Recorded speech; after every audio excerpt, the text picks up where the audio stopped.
እሰይ ተወለደ ያለ መድኃኒት ያለ። በካምፓስ እጅግ በደመቀ ሁኔታ ከሚከበሩ በዓላት መካከል አንዱ የኢየሱስ ክርስቶስ ልደት ወይም ገና ነው።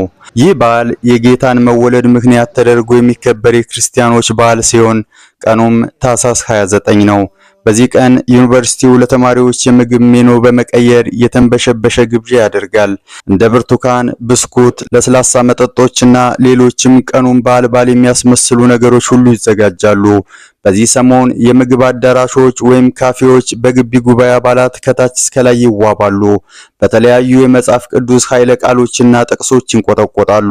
በቃ የካፌው ሽታ፣ የምግብ ሳህኖች አደራደር፣ የምግብ ጠረጴዛዎች አቀማመጥ ሁሉ ውበት ይኖራቸዋል። በዚህ ወቅት ከካፌ ሰራተኞች በተጨማሪ የካፌ አስዋቢዎችና አስተናጋጆች የሚሆኑት የግቢ ጉባኤ ተማሪዎች ናቸው።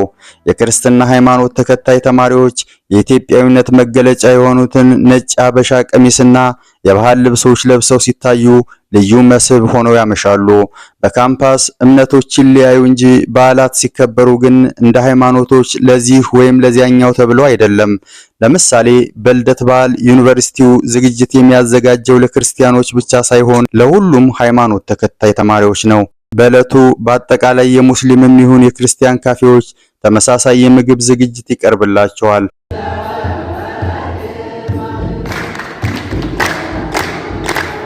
በዚህ የልደት በዓል ወደ ተማሪ ዶርምታሪዎች ብንገባ ከዚህ በፊት ያልታዩ አዳዲስ ዝግጅቶችን በዶርም እንመለከታለን። ሁሉም የየራሳቸውን ዶርም በአበባና በቅጠላ ቅጠል አስጊጠው የተለያዩ ፍራፍሬዎችን በመግዛትና ዳቦ በመቁረስ ከቤተሰብ ጋር ያላገኙትን ደስታ ከጓደኞቻቸው ጋር ይጋራሉ።